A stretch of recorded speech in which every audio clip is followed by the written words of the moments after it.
This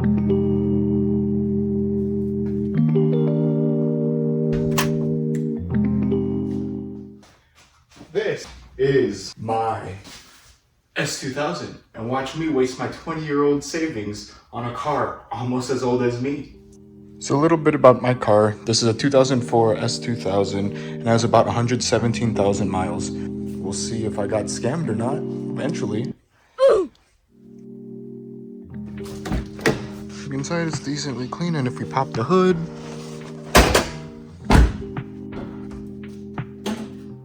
can tell it's pretty much bone stock. Not too much done with it, except for the change in speakers and head unit or radio head. But for the purists out there, it is not a 10 out of 10 VIN car, sadly. But I bought it to not only learn about the car, learn how to work on a car, but also kind of just have a fun car to drive around on the weekend. First things first, you might hate me for this, but I gotta figure out how to do basic maintenance. Voiceover time! Now, this is the Car Duns channel, and I do not know what the hell I am doing, but I want to hopefully show that working on cars could be approachable to the average dumb. Everything I'm about to do, I've learned and grew the balls from rewatching Chris Fix videos, and honestly, if you're looking for a no BS tutorial, check out LHT Performance. They truly are one of the best resources for S2000 content. This is just me giving it a go and hopefully trying not to make a mess of things. To start, I'm going to be flushing the clutch and brakes. I noticed that when driving, it kind of felt a little mushy, so I thought that flushing the clutch and brakes would be the right way to handle it. But anyway, we need to jack up the car. The owner's manual provides proper jack points, but here is a picture if you're lazy to search for it. Anyway, in showing this, I am definitely not responsible for your safety, and if you are going to work under your car, please be safe. It is you against gravity, not you against me. But anyway, this was the first time I jacked up the car, so don't roast me too hard, but for S2000s there are specific reinforced zones underneath designated for jack stands. I placed wooden blocks underneath the wheel chocks and placed my jack in front of the front jack point to ensure the car doesn't move and for extra safety. After it is jacked up, give it a good wiggle. Now, to start with the clutch bleed, I'm using the one-person method because I do not have friends. But here are the tools that I used. I made a little bleeder thing from Chris Fix, a turkey baster to give the goods, an 8mm wrench, and gloves to protect against car cooties. Also, note, wear safety glasses. I did not, and you need to. Popping open the hood, this is the reservoir you are looking for. This is the clutch fluid reservoir. And looking inside, Brother, For the fluid, I grabbed whatever LHT recommended. I got 2 liters of .3 and 4 brake fluid from Walmart, I believe it was the Valvoline brand. And starting off, I know that I'm clumsy, so I prepped the area by surrounding the reservoir with dirty shop rags to avoid spillage onto the paint. I do not know what brake fluid does to paint, nor do I want to know. Then, I grabbed the turkey baster and sucked the fluid dry.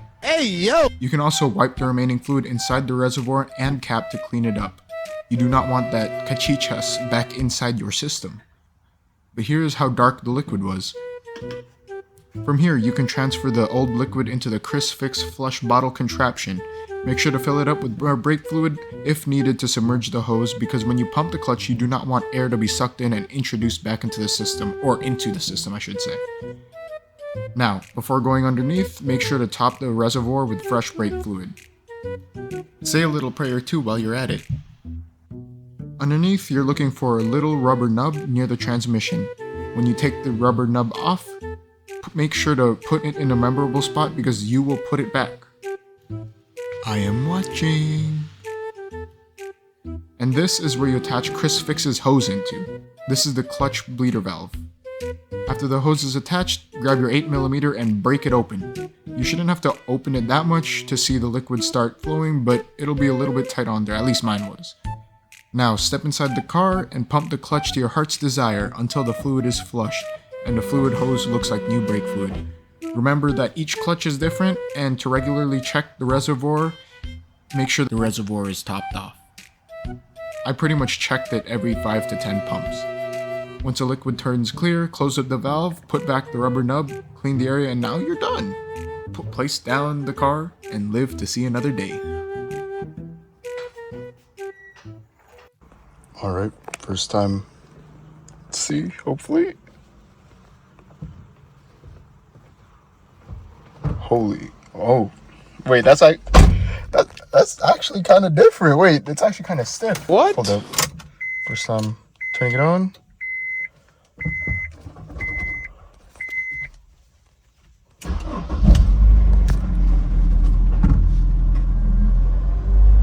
All right, dude, this honestly feels like a brand new clutch. That's actually so nice.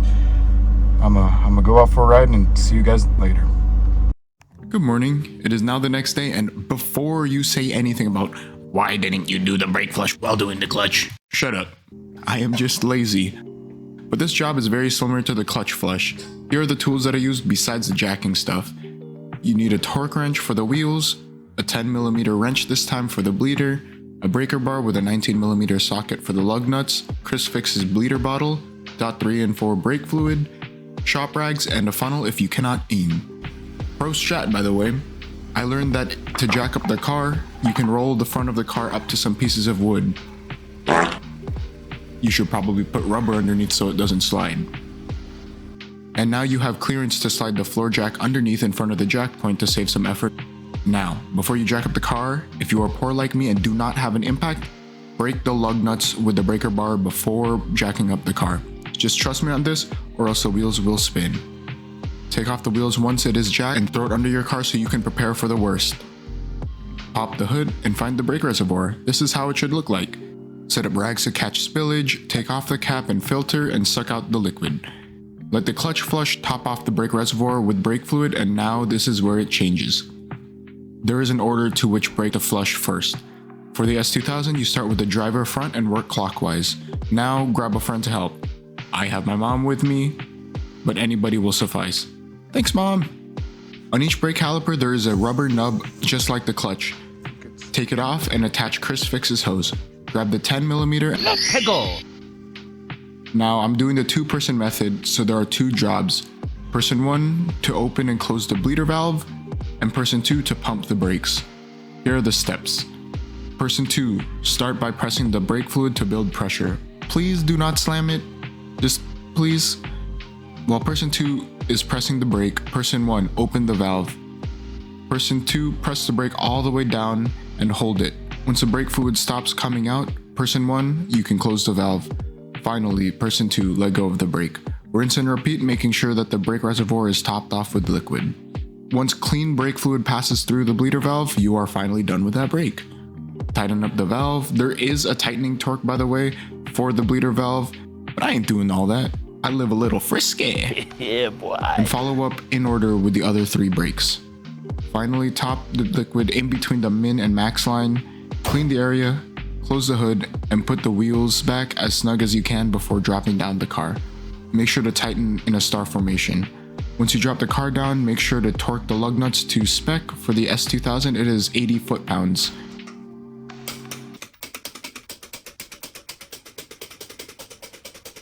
And now, you are done. That was easy. Now, wrapping up, honestly, both jobs weren't too bad. It's just a little bit scary going underneath the car.